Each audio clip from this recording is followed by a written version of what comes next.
교회 여러분, 우리가 보통 종합병원, 준종합병원 하면은 항상 먼저 이렇게 딱 갖추는 곳이 있습니다. 바로 응급실이죠. 응급실은 근데 하여튼 우리나라 사람들은 좀 보면은 이런 병원에 대한 쇼핑 이런 게 좀 많이 늘어서 응급실을 너무 정말 적절하지 않게 사용하는 경우들이 너무 많다.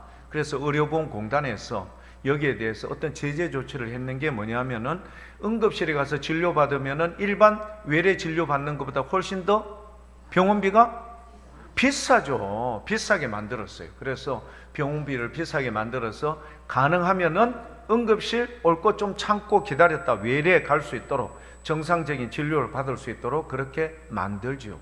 자, 보통 응급실에 가면은요, 아유, 어디 아파서 왔습니다 해도 그쪽 응급실 담당하는 사람들이 반드시 이 두 가지를 크게 여러분 딱 체크를 하는데 그게 무엇과 무엇이죠? 딱 가면은 어디 아파서 왔습니다 해도 무조건 영상 촬영 뭐 있죠. 뭐 체스트 그러니까 가슴 사진을 찍든지 뭐 혹은 CT나 이런 거를 찍고 그 다음에 또 하나는 뭐죠? 반드시 이거를 해요. 교회 여러분 혹시 모르시겠습니까? 자, 팔 걷어보세요. 주사기로 피 검사를 하지 않습니까? 피 검사를 하는 이유가 뭐냐면은요, 피를 검사하면은 이분이 어디를 아파서 이야기하는데 그분도 모르는 병의 근원지를 찾아낼 수 있는 거예요. 그래서 항상 피 검사와 영상 촬영은 응급실에 가면은 기본적으로 하게끔 되어 있습니다. 그래서 이거를 하는데 보통 이게 수가가 딴 데보다 좀 비싸니까 그게 문제이긴 하지만 정확한 거를 찾아내요. 그래서 피 검사를 하는 이유가 뭐냐면은 병의 근원적인 문제가 뭐며 이것이 딱 결정이 나면은 그때부터 처방전이 나오고 진료를 시작하게 된다 이런 말입니다. 자, 오늘 제가 이런 말씀을 드리는 이유가 목적이 뭐냐? 원래 오늘 우리 추수감사절 드리는 날이에요.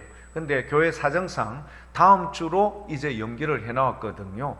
연기를 해놓았는데 그래서 부득불 제가 오늘과 다음 주에 거쳐서 추수감사, 즉 감사는 인생이라는 이 제목으로 두 번에 걸쳐서 말씀을 나누겠습니다. 자, 그런데 우리 오늘 느헤미야 2장 1절에서부터 몇 절까지요? 10절까지 말씀을 보았어요. 그러면은 피를 뽑아서 이 사람이 어떤 병인지를 갖다 정확하게 진단하고 체크하고 확인하기 위해서 검사하는 것처럼 교회 여러분들도 오늘 말씀이 뭐라고요? 추수감사에 관련된 내용이고 그 다음에 어떻게 해요? 감사는 인생 첫 번째 시간인데 오늘 말씀과 어떤 연관이 있을까라고 미리 예배 드리기 전에 확인을 하고 설교 말씀을 들어야 될 줄 믿습니다. 자, 그럼 여러분들이 임상 검사실에 있는 그런 사람들처럼 여러분 오늘 말씀을 다시 한번 딱 기억을 하면서 도대체 여기에서 어떻게 감사하는 것이 나올 수 있을까? 한번 여러분 함께 추론하면서 말씀 가운데 은혜 되기를 축복합니다. 자, 오늘은 크게 5가지로 테마를 나누었어요. 먼저 첫 번째 테마는요, 느헤미야의 기도 1번입니다. 느헤미야의 기도 1번. 영상에 이제 제가 이렇게 표현을 해드렸어요. 자, 교회 여러분, 느헤미야의 기도가 도대체 어떤 기도가 있을까? 첫 번째, 우리 전수님 좀 보여주실까요? 예. 자, 느헤미야 기도 1번이죠. 자, 처음에는 느헤미야서 1장 1절. 자, 두 번째는 느헤미야 2장 1절 말씀이에요. 자, 위에 끝과 아래 끝 차이가 있는데 뭔가가 차이가 있어요. 뭐가 있죠? 무슨 월이 달라. 1월달, 2월달 이런 식으로 하는데 기스르월과 그 다음에 니산월이라는 게 있어요. 1장 1절에는 여러분 기스르월과 그 다음에 니산월 이걸 태양력으로 바꾸면요, 기스르월은요 뭐냐면은 지금 우리가 하는 이런 달력의 이런 태양력으로 보면은 11월 중순에서 12월 중순 이때쯤을 이렇게 표현을 해요. 그리고 니산월은요 봄이죠. 3월 중순에서 4월 중순 이때쯤 되는 거예요. 자, 그러면 여러분 1장 1절에 있었던 이 느헤미야가 여러분 1장 2절 3절 보면은 자기의 친구 누구를 이야기를 들었는데 예루살렘의 소식을 듣고 앉아서 울며 수일 동안 울고 슬퍼하며 그 다음에 하나님 앞에 여러분 어떻게 해요? 금식하며 기도했던 누구의? 느헤미야의 모습을 우리가 볼 수 있지 않습니까? 자, 그런데 지금 여러분 몇 개월이 흐르죠? 무려 4개월이라는 시간 동안 느헤미야는 어떻게 할까요? 자, 좋은 사람 이제 지워도 됩니다. 없어도 됩니다. 4개월 동안 여러분은 어떻게 한 거죠? 느헤미야는 계속해서 기도했고 금식하고 뭐죠? 자기의 고향 땅에 있었던 말하자면 끌려가지 않고 남아있었던 사람이 치욕적으로 죽임을 당하고 그들이 수모를 당했던 이야기를 다 보고를 들었어요. 그리고 예루살렘 성전은 불타고 성문은 부서지고 해파되고 이런 이야기를 듣고 그 이야기를 듣고 누가요? 느헤미야가 앉아서 울고 수일 동안 슬퍼하며 그리고 하나님 앞에 금식하며 기도하기를 반복해서 어느 정도? 무려 4개월 정도 길게 한 거예요. 자, 그런데 여기에서 왜 이렇게 오랫동안 기도를 하게 되었는가? 그냥 왕에게 좀 도와주십시오 그렇게 말하면 될 터인데, 자, 그런데 이 당시 메대와 바사라고 되어 있는데 바벨론을 무너뜨린 나라가 메대와 바사거든요. 그런데 이 메대와 바사는 오늘날의 아프가니스탄 그리고 바사는 페르시아 즉 이란이에요. 자, 메대와 바사의 연합국에 의해서 바벨론의 제국이 무너져서 여러 번 무너졌는데 고레스라는 사람이 워낙 머리가 좋거든요. 그래서 고레스가 메대와 바사를 합병 딱 해서 하나의 제국으로 만들어 버렸던 거예요.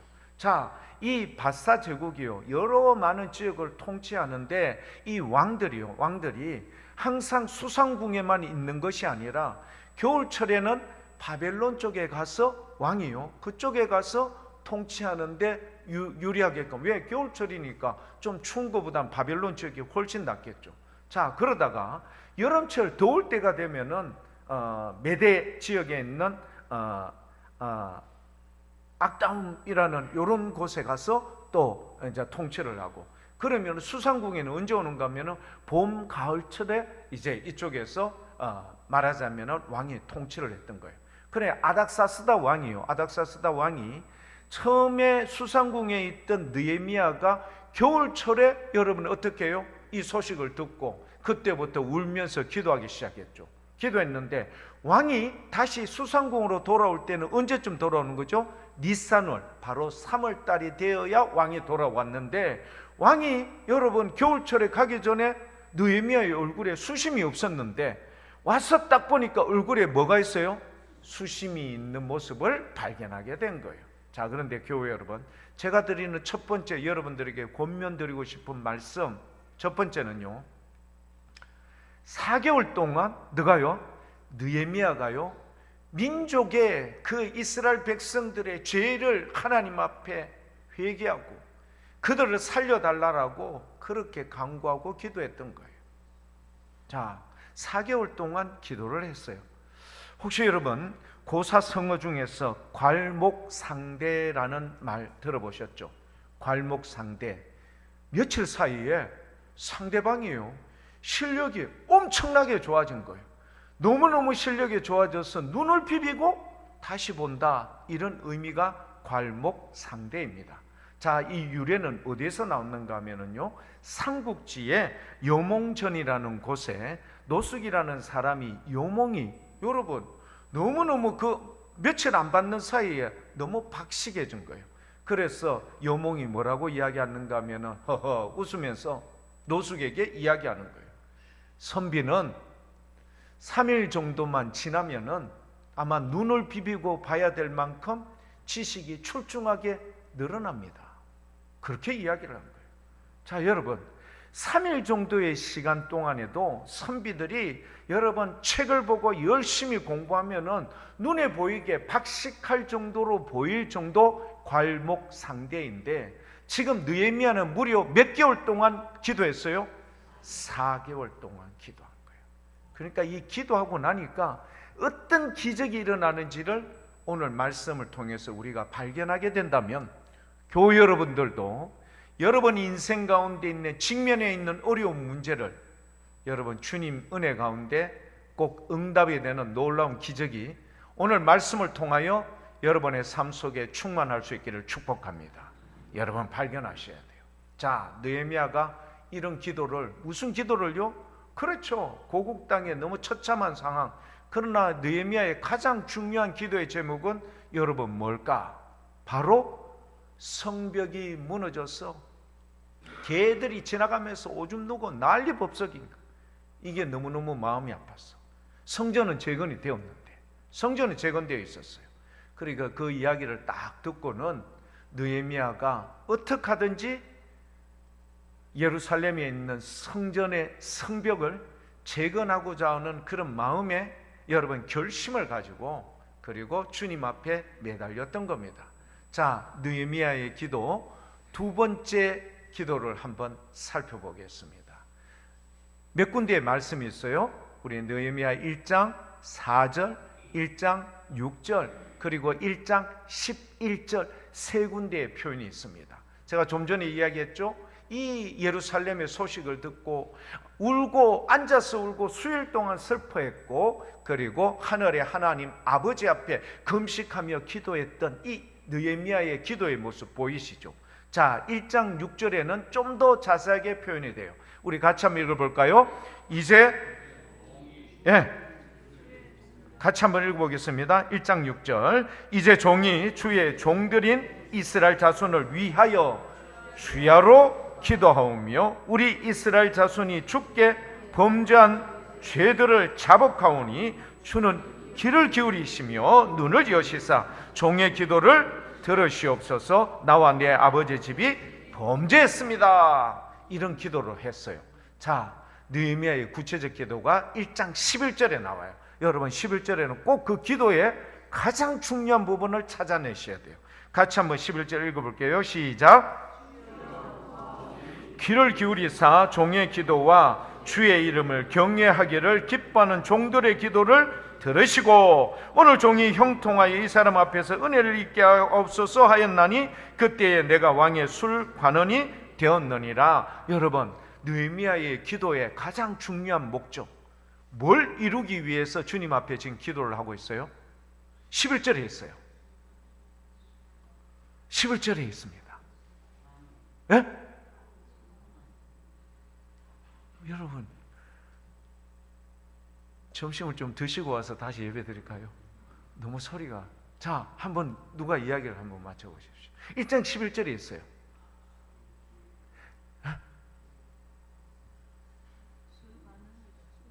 예? 예. 자, 맞죠? 오늘 종이 형통하여서 이 사람 앞에서 은혜를 입게 하옵소서. 여러분, 느헤미야의 지금 가장 큰 어떤 목적은 뭐라고요? 성전은 이미 재건이 되어 있어요. 성전 재건되어 있는데 뭔지는 모르지만 교회는 세워졌는데 교회가 썰렁한 거예요. 심지어는 막 교회 옆에 지나가는 사람들이 가래춤 받고 담배 피우고 개들이 와 오줌 누고. 그러니까 여기에다 뭘 세워야 되겠다? 성벽을 세웠어. 딱 구별된 성전을 청결하게 하며, 그리고 느헤미야가 나중에 학자 겸 제사장이었던 에스라와 함께 이스라엘 백성들을, 그렇죠, 다 신앙적으로 다시 깨달아 알게 해서 성전 안에서 예배를 드리고 하나님과의 관계성이 회복이 되고 그들이 다시는 이런 바벨론 70년 포로 생활과 같은 이런 어려움을 겪지 않도록 모든 것을 준비하는데 첫 번째 단계가 성전을 갖다가 정확하게, 그렇죠, 구별할 수 있도록 성벽 쌓는 게 제일 중요해요. 그래서 오늘 이 종이 형통하여 이 사람으로부터 은혜를 입게 하옵소서. 즉 뭐죠? 성벽을 쌓을 수 있는 모든 것을 왕으로부터, 그렇죠, 허락되기를 주님 앞에 간절하게 기도한 줄 믿습니다. 사랑하는 교회 여러분, 우리가 이 땅에 살아갈 때 주님 앞에 기도하는 제목이 있지 않습니까? 여러분 느헤미야처럼 이렇게 간절하게 정말 정성을 다해서 주님 앞에 기도하면 여러분 가운데 이런 큰 은혜와 역사가 반드시 임하실 줄 믿어 의심치 않습니다. 교회 여러분 꼭 그렇게 기도하여 주님의 은혜를 입는 우리 모든 분 될 수 있기를 축복합니다. 자, 세 번째는 우리 뭔가 한번 볼까요? 우리 전사님 한번 보여주십시오.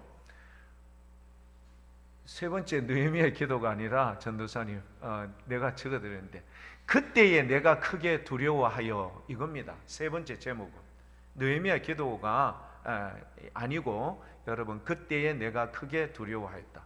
제가 이렇게 전달했는데 전도사님 잘못 적으셨네요. 자, 세 번째는 그때에 내가 크게 두려워하여 이겁니다. 자, 이게 무슨 말씀입니까? 전도사님 이제 지우셔도 됩니다. 그때 내가 크게 두려워하여. 왕이 어디였어요? 바벨론에서 겨울을 보내었던 바벨론에서 봄과 가을이 되면 어디로 돌아온다고 했어요? 메대, 즉 이란의 수상궁으로 다시 돌아오는 거예요. 돌아와서 보니까 느헤미야야 잘 있었니? 오늘 신하들하고 한잔 하자. 그럼 그럴 때는 반드시 누가 들어가야 돼요? 느헤미야가 꼭 들어가야 돼. 왜? 항상 왕을 시해할 수 있는 조건들이 많으니까 반드시 이 술이 문제가 없다라는 것을 누가 먼저 점검을 해요? 느헤미야가 항상 먼저 점검을 하는 거예요. 왕이시여, 이번 술은 이게 연식이 한 100년은 됐는데 정말 좋습니다. 건강에도 좋고 제가 마셔본 결과 아무 문제가 없습니다. 여러분, 자기의 생명을 담보로 하는 그 보장해 주는 사람이 누구예요? 느헤미야예요. 느헤미야가 그런데 여러분 일단 왕이 자기에게 관심을 가졌어요, 안 가졌어요? 가졌죠. 어떻게 가졌죠? 얘야, 느헤미야야, 네 얼굴이 수심이 가득하구나. 필경 너에게 무슨 문제가 있구나. 여러분 이 말을 딱 한순간 이 말을 들었던 느헤미야가 가슴이 철렁 내려앉아요. 이유가 뭘까요? 대체적으로 이런 관계성이 되면은 왕의 경호부대나 이런 사람들이 누구를 의심하게 되죠? 술 맡은 사람이 얼굴의 표정이 달라졌어? 뭔가 역적을 모의할 수 있는 뭔가가 있을 거라는 것이 여러분 어떻게 해요? 딱 체크가 되니까 그걸 왕이 직접 이야기했거든. 야, 네 얼굴에 수심이 가득하구나. 옛날에 안 그랬는데, 내가 겨울철 가기 전에는 안 그랬는데 너 왜 그래? 그리고 필경이라는 말을 써요. 필경, 너 안에 무슨 문제가 있구나. 가슴이 철렁 내려앉죠. 근데 느헤미야가요 기도했잖아요. 그리고 나서 왕에게 뭐라고 표현하는가 하면은요, 거기에 이렇게 이야기를 합니다. 3절 말씀, 2장 3절. 우리 오늘 함께 읽었죠? 우리 오늘 느헤미야 2장 3절에 보면은 왕이시여 만세수를 하옵소서. 여러분 이 말이 뭘까요? 임금님 오래오래 사십시오. 저는 임금님을 살해할 반역 따위는 꿈에도 없는 사람입니다. 이런 표현의 말을 했어요. 여러분 말 그래도 사람이 여러분 의심쩍으면 믿을까요? 안 믿을까요? 절대 믿지 않죠. 그런데 이거를 믿어줬어요. 느헤미야 2장 1절에서부터 10절까지 보면 왕후도 그 자리에 같이 있었는데 왕후도 이 사실에 대해서 인정을 해줬어. 여러분 상대방이 의심이 될 만한 정황이 딱 생겼는데도 불구하고 그걸 믿을 수 있다는 것은 누구의 전적인 은혜일까요? 우리 하나님의 전적인 은혜예요. 네 얼굴은 그렇다마는 네 진심을 내게 한번 이야기를 해봐. 그러니까 느헤미야가 저는요 왕의 만세수, 왕이 오래오래 사는 것, 그리고 반역할 생각은 저는 추호도 없습니다. 오케이, 그럼 뭐가 문제야? 이야기하죠. 뭐가 문제죠? 우리 고향 땅, 우리의 조상들이 묻혀있는 그곳에 성전이 불타고 무너졌고 너무너무 마음이 아픕니다. 그것 때문에 여러분 딱 고백을 한 거예요. 자, 여러분 1차 44개월 동안 기도한 게 응답이 됐습니까? 안 됐습니까? 응답이 되었어요. 되었는데 왕이 관심을 가지고 자기에게 이 문제에 대해서 물어왔는데 잘못하다가는 이야기하기도 전에 역적으로 몰려서 그렇죠, 의군부에 끌려갈 판이었어요. 그런데 그렇게 고백을 했는데 왕이 믿어준 거예요. 그래, 그렇구나. 여러분, 이런 은혜를 받는다라는 것은 여러분 큰 축복입니까 아닙니까? 엄청난 큰 축복입니다. 느헤미야가 여러분 그렇게 했는 거 왕이요, 그래, 내 다 믿는다, 너에 대해서 믿는다. 전적인 주님의 사랑입니다. 자, 네 번째, 또 느헤미야의 기도. 이제는 바뀌었네요. 자, 네 번째 한번 제목을 읽을 거예요. 시작. 그러면 네가 무엇을 원하느냐? 할렐루야. 이제 드디어 기도의 응답이 될 수 있는 길이 열립니다. 자, 그러면 네가 무엇하기를 원하느냐? 여러분, 열왕기상 3장 3절에서부터 4절까지 어떤 내용이 나오는가 하면은요, 누가요? 솔로몬이요, 나는 작은 아이입니다. 작은 자에 불과합니다. 아버지 다윗에 비교하면 나는 막 초족지혈에 불과한 사람입니다. 이 중단 이 백성을 내가 어떻게 다스릴 수 있겠습니까? 그리고 나서는 일천번제를 드려요.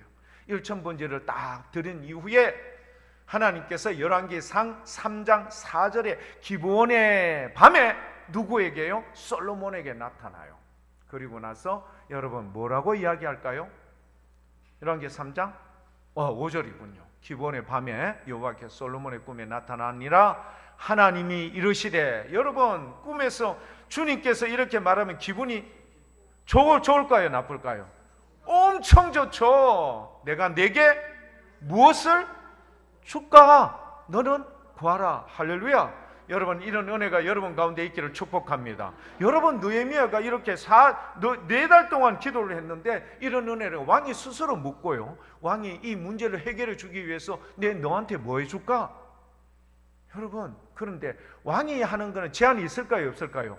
제한이 있을 수 있죠. 야, 이거는 법적인 문제가 있다. 야, 이거는 안 돼. 그렇지만 전능하신 주님이 함께 하시면 어떻게 될까요? 모든 것이 만사 오케이. 그래서 여러분, 솔로몬에게 이 문제를 해결해 줘요. 여러분, 마가복음 10장에 보면 어떤 내용이 나오는가? 마지막 부분에 가면은요, 예수님께서 여리고 성 쪽으로 오는데 소경이었던 바디메오라는 사람이 예수님이라는 소식을 듣고 큰 소리로 다윗의 자손 예수의 나를 불쌍히 여겨달라고 외치죠. 사람들이 소경에 대해서 굉장히 비하하거든. 죄로 인하여 이렇게 눈이 이렇게 못 본다라고 치부했기 때문에 죄인시했던 거예요. 시끄럽다, 어디 말이지 했어요. 예수님도 반응이 없어. 그런데 이번에는 바디메오가 더 큰 소리로 다윗의 자손 예수의 나를 불쌍히 해달라고 완전히 막 소리를 쳤어요. 예수님께서 멈춰라. 그리고 나서 뭐라고 이야기했죠? 돌아보며 그를 부르라. 이제부터 주위에서 그렇게 이 사람을 무시했던 사람들이 갑자기 움찔하고 나서는 그 바디메오에게 안심하고 주님이 너를 부르신다. 상황이 완전히 달라졌어요. 주님이 관심을 가지니까 달라졌죠. 그 주님께서 이 바디메오에게 뭘 이야기하신 줄 압니까? 맹인에게 이르되 예수님께서 말씀하여 이르시되 너에게 무엇을 하여 주기를 원하느냐. 사랑하는 교회 여러분, 우리 하나님이 솔로몬의 기도를 들으시고 솔로몬의 일천번제를 받으시고 너에게 무엇하여 줄까 물으셨어. 우리 예수님께서 너에게 무엇하여 주기를 원하느냐. 여러분, 오늘 이런 소망이 여러분들 가운데 있습니까 없습니까? 다 있죠. 그럼 우리도 느헤미야처럼 뭐 하면? 간절히 기도하면은 여러분 이런 응답이 있을 줄 믿습니다. 여러분, 교회를 다니면서 수년 동안 수십 년 다닌 거 이런 거 경륜이 중요한 게 아니요, 우리가 주님을 만나고 주님의 은혜를 입고 체험 있는 삶, 그리고 기적을 맛보는 삶, 이게 중요한 거예요. 그래야 감사가 나올 거 아닙니까? 이제 피검사에서 여러분 찾아내는 것처럼 점점 찾아내는 거예요. 감사, 이래서 감사구나 찾아내는 겁니다. 자, 이제 어떻게 될까요? 너에게 무엇하여 줄까? 누구도요? 솔로몬에게 나타나신 전능하신 하나님께서, 그리고 소경 바디메오에게 응답해 주신 우리 예수님의 모습 안에서, 그리고 누구에게요? 느헤미야에게 도움을 주기를 원하는 누구? 아닥사스다 왕이 그 질문 가운데 이 느헤미야는 가슴이 어떻게 될까요? 너무너무 시원한 거예요. 왕이 기뻐하시면 이렇게 해주시기를 원합니다. 쫙쫙 이야기해요. 자, 마지막 다섯 번째. 이제 제목이 뭡니까? 느헤미야의 감사기도 5번입니다. 자, 여러분 위에 것 아래 것 2장 4절과 2장 8절인데요. 먼저 2장 4절 같이 한번 읽어볼까요? 왕이 내게 이르시되 그러면 네가 무엇을 원하느냐 하시기로 내가 곧 하늘의 하나님께 묵도하고.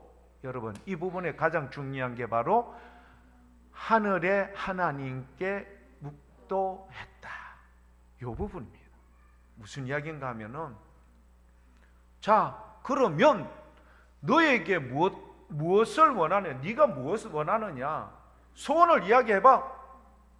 근데 그때 바로요 느헤미야가 왕이시여 저에게 이런 게 필요하고 이런 게 필요하고 이제 이야기를 해 느헤미야가. 그런데 이야기하기 전에 이 부분이 있었어요. 내가 곧 하늘의 하나님께 감사했던 거예요. 아시죠? 교회 여러분, 누가복음 17장인가 거기에 보면은 10명의 문둥병자가 있었어요. 이 사람들이 예수님께서 고을을 지나서 이제 들어오시는 걸 보고는 10명이 합창을 하는 거예요. 우리를 불쌍히 여겨달라고. 근데 예수님께서 흔쾌히 오케이 사인을 보내요. 어떤 사인을 보내죠? 너희의 몸들을 제사장에게 보이거라. 제사장에 보이라는 것은 레위기의 말씀이 하면은요, 이 문둥병 걸리는 건 천령이에요. 천령이었던 이것을 제사장에 보이라는 것은 몸에 흔적이 나았을 때, 치료가 되었을 때 그 몸을 제사장에게 보여서 오케이 사진 찍고 그 다음부터는 뭐가 되는 거죠? 이제 해제되는 거예요. 코로나에서 검사해보고 뭐가 없으면, 바이러스가 검출 안 되면 오케이 해제되던, 똑같아. 문둥병자들이 그렇게 해제되는 거예요. 자, 그런데 너희의 몸을 제사장들에 보이거라. 10명이 다 그렇게 해서 제사장한테 가다가 그 중에 한 사람, 사마리아 사람이 가다가 몸이 깨끗해진 것을 보고 다시 예수님께 돌아와요. 혹시 전도사님 그 말씀 대목 하나 나올 수 있는 거 볼 수 있습니까? 예, 누가복음 17장 16절에 예수님의 발 아래 엎드려 감사하니. 15절 한번 보여줄까요? 전사함 15절. 그 중에 한 사람이 자기가 낳은 것을 보고 큰 소리로 하나님께 영광을 돌리며 컴배 돌아온 거예요. 제사장한테 가는 거는 추후에 가도 됩니까? 안 됩니까? 충분하죠. 추후에 가도 충분한데 이 기쁨을 누구께 돌아와서? 예수님께 돌아와서 16절 부복하여 감사하니 그는 사마리아 사람이었더라. 여러분 이게요 19절 말씀에 이 사람에게 어떤 은혜가 임하는 줄 아십니까? 19절 말씀에 그에게 이르되 일어나 가거라. 너의 믿음이 너를. 지금은 이 사람은 병이 났어요, 안 났어요? 병이 나았죠. 그런데 너에게 뭐까지 주님께서 약속해 주신 거예요? 구원. 나머지 9사람들은 병은 나은지 모르지만 그 다음은 예측하지 불가능해요. 교회 여러분, 타이밍이 중요합니다. 우리가요 감사는 그것을 만났을 때 그 즉시 해야 돼. 할렐루야. 꼭 그렇게 될 수 있기를 축복합니다. 여러분 무슨 이야기인가 알죠? 여러분 아침에 일어날 때 항상 감사하십시오. 주님 간밤에도 나를 지켜주셨군요. 눈을 뜰 수 있습니다. 물론 여러분 한 80대가 눈 뜨면 큰일 납니다. 눈 떴다고 그 부인한테 두들겨 맞거든요. 그렇게 눈도 잘 알아서 떠요. 눈을 떠야 돼요. 근데 눈을 뜨고 주님 감사합니다. 내 코로 숨을 쉬어 이렇게 온몸에 이런 게 들어갈 수 있도록 감사합니다. 여러분 일어나면 눈 뜨면 하나님 그래도 내 스스로 일어날 수 있지 않습니까? 호흡할 수 있잖아요. 얼마나 감사한 일입니까? 근데 이런 감사를 가지고 여러분 주님 앞에 오는데 빈손으로 온다? 이거는 말도 안 되는 소리예요. 제가 여러분 자꾸 감사한금을 갖다가 추려내려고 하는 거 아닙니다. 여러분을 위해서예요. 여러분을 위해서. 내가 한 주 동안도 주님의 돌보신 가운데 은혜 가운데 이런 은혜를 입었는데 그래서 교우 여러분, 제가 맞아 죽을 고비를 해가면서 이런 간증을 한 거예요. 아시죠? 교우 여러분, 우리가요 늘 이런 감사 조건이 너무나. 그러니까 느헤미야가 여러분 처음에는 잘못했다가 왕이 먼저 반응을 보이긴 했지만 잘못하다가 역적으로 몰릴 뻔했는데 그거를 믿음으로 그 사람이 신뢰해서 넘어가게 하고 오히려 네 소원이 먹고 이런 것까지 왔다. 그런데 소원 이야기 바로 했을까? 안 했어요. 먼저 하나님 앞에 하나님 감사합니다. 왕이시여 잠깐만 뒤돌아서서 기도한 게 아니라 잠시였지만 주님 너무 고맙고 감사합니다. 왕이 저에게 반응을 보이고 내가 역적으로 몰리지 않게도 해주시고 왕이 스스로 내가 지금 기도했던 이것을 고백할 수 있도록 주님 이렇게 허락해 주시니 감사합니다. 기도하고 그 다음에 어떻게 했어요? 왕에게 고백을 한 거예요. 그럼 뭘 고백했는가 하면요 3가지 딱 얻어냅니다. 특별 휴가를 받아요. 느헤미야가 특별 휴가를 받아. 2번째는요 산림청장이 불러요. 야 산림청장, 이 느헤미야가 지금 예루살렘 성에 성벽 불탔는가 하고 이거 한 거 대들보 하는데 거의 자기 집도 우리 집 질 수 있는 나무도까지 다 모든 산림 체벌권을 결제해줘요. 그 다음에 3번째, 내가 가는 길에 총독들이 많은데 그 총독들이 지나갈 때마다 야 무슨 이유로 지나가 어디가 다 패스될 수 있도록 총독들에게 여러분 여러분 딱 지나가는데 말하자면은 우리 조선시대에 여러분 이 사람이 어마무시하게 여러분 훌륭한 사람이에요. 특히 춘향이 할 때 이 이몽룡이가 이거예요. 이 사람이 뭘 갖고 있었어요? 마패. 여러분 마패는요 어디든 가도 그 도지사에게 관찰사에게 가면은 병력 빼올 수 있고요 말 가져올 수 있고요 식량 가져올 수 있고 모든 것을 다 할 수 있는 그 모든 게 요 마패 안에 다 들어있는 거예요. 지금 이 말이 뭐냐면 느헤미야가요 여러분 그 뒤 읽어보면은 모든 것을 완벽하게 다 줄 수 있는 것을 느헤미야에게 결제를 해준 거예요. 마패를 준 거나 마찬가지예요. 그러면 느헤미야는 가는 곳곳마다 딱 하는데 심지어는 군대 장관까지 호의를 하게끔 만들어 준 거예요. 할렐루야. 여러분 이런 은혜가 여러분 딱 있으니까 10절에 이 이야기를 듣고 이스라엘을 흥왕케 하는 사람이 왔다. 누가 싫어할까요? 사마리아와 그 여러분 아무 사람이었죠. 산발락과 도비아가 듣고 크게 근심하게 되었더라. 할렐루야. 사랑하는 교회 여러분, 우리의 인생의 대적의 문제들 어려움이 있을 때 여러분 있을 수 있어요. 하지만 여러분 절대 낙심하지 말고 앉아서 울고 수일 동안 슬퍼하며 하나님 앞에 금식하며 기도하며 여러분 4개월을 했더니만 도저히 불가능한 문제가 만사 오케이 다 해결되는 역사와 기적이 느헤미야를 통하여 오늘 사랑하는 교회 여러분들에게 동일하게 전하여진 줄 믿습니다. 여러분 다음 주일날 우리 추수감사절입니다. 한 해를 돌아보면서 얼마나 감사할 조건들이 많을까. 우리 주님께서 여러분 심령마다 알게 하시고 여러분 감사하는 마음으로 하되 여러분의 그 어려운 문제들을 주님께서는 뭘 이야기해 주면 제일 좋을까요? 사랑하는 누구야? 네 소원이 뭐고? 여러분 이런 여러분 꿈에서 기도 가운데 혹은 여러분의 삶 속에 꼭 들릴 수 있기를 축복합니다. 그러면 어떻게 되죠? 너의 원하는 바가 뭐냐? 예수님께서 이야기하면 100%다 주님께서 들어주세요. 해결해 주세요. 낫게 해주시고요 그에게 은혜를 베풀어 주세요. 여러분 이런 은혜를 주님께서 우리에게 뭘 통해서? 기도를 통하여 약속해 주신 줄 믿고 교회 여러분 이 한 주 동안도 열심으로 주님 앞에 기도로 나가 여러분의 인생의 삶에 이 기가 막힐 웅덩이와 수렁에서 건짐을 받는 그리고 주님 안에서 참된 기쁨과 행복을 누리는 멋진 믿음의 교회 여러분들 다 될 수 있기를 축복합니다.